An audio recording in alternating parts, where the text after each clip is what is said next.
Everyone, welcome back to my channel. তো তোমাদের সাথে আজ আমি খুব ভালো একটা সানস্ক্রিনের রিভিউ শেয়ার করতে চলেছি, যেটা আমার কারেন্ট ফেভারিট। আর সব থেকে প্লাস পয়েন্ট হচ্ছে কি, এটা ভীষণ অ্যাফোর্ডেবল, সবাই কিনতে পারবে। এত কম রেঞ্জে এত ভালো সানস্ক্রিন পাবো আমি নিজেও ভাবিনি। এটা ডার্মাটোলজিস্ট রেকমেন্ডেড একটা প্রোডাক্ট, তো ভাবলাম তোমাদের সাথেও শেয়ার করি যদি তোমাদের হেল্প হয়ে যায়।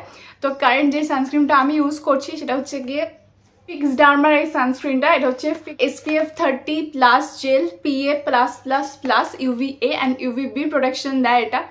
তো এটা কিন্তু তোমার এখানে লেখাই রয়েছে যে excellent composition for oily and combination skin type.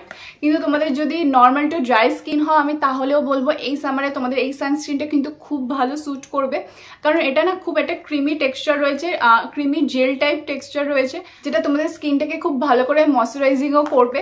তো এটার আমি তোমাদের, এটা হচ্ছে আউটার প্যাকেজটা। এটার প্রাইসটা আমি সবার আগে বলে দিই। এটার প্রাইস হচ্ছে গিয়ে তোমার 220 ফর 40 গ্রাম, বাট এটা আমি নাইকা থেকে 180-তে পেয়েছি। তোমরা আরামসে পেয়ে যাবে, এটা সবসময় এরকম অফে চলে। আর এখানে লেখাই রয়েছে এটা হচ্ছে গিয়ে তোমার recommended and tested by dermatologist. আর এটা হচ্ছে water resistant formula, non greasy. এর ফর্মুলাটা তোমাদের আমি একবার দেখিয়ে দিই।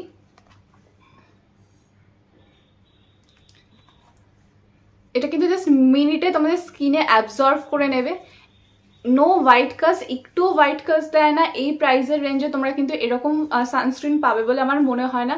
আর সব থেকে প্লাস পয়েন্ট হচ্ছে গিয়ে দেখতেই পাচ্ছ কতটা গ্লো করে এটা ইউজ করার পরে। আমি স্কিনেও এখন এটা লাগিয়ে রেখেছি, তো এটা কিন্তু প্রচন্ড পরিমাণে গ্লো করে। ফ্রেগ্রেন্স নেই বললেই চলে, যাদের তোমাদের ফ্রেগ্রেন্সের প্রবলেম রয়েছে তারা কিন্তু আরামসে ইউজ করতে পারবে। মানে খুব লাইট সাইডের ফ্রেগ্রেন্স আছে, একেবারে নেই বলবো না, কিন্তু খুব লাইট, সেটা তোমাদের প্রবলেম হবে না। কিন্তু এর মধ্যে আমার মাইনাস পয়েন্ট যেটা লেগেছে আমি সেটাও তোমাদের সাথে শেয়ার করে দিচ্ছি। এটা যেহেতু SPF 30, তো যারা কন্টিনিউয়াসলি রোদে থাকো তাদের জন্য এটা খুব একটা সুইটেবল না, যেহেতু এটা SPF 30। তো তোমাদের কিন্তু এটা আফটার 1 and 2 আওয়ার পরটা অ্যাপ্লাই করতে হবে, রিঅ্যাপ্লাই করতে হবে বেসিক্যালি। তোমরা যদি বাড়িতে থাকো বা স্কুল কলেজ যারা স্টুডেন্ট রয়েছে তারা ম্যাক্সিমাম টাইমে একটা শেডের ভেতরেই আছো বা অফিসে যাচ্ছ, তারা কিন্তু এটা ইউজ করতে পারবে, তাদের জন্য এটা কিন্তু খুব ভালো হবে। কিন্তু তোমরা যারা কন্টিনিউয়াসলি রোদে থাকবে তাদের জন্য এটা খুব একটা ভালো হবে না।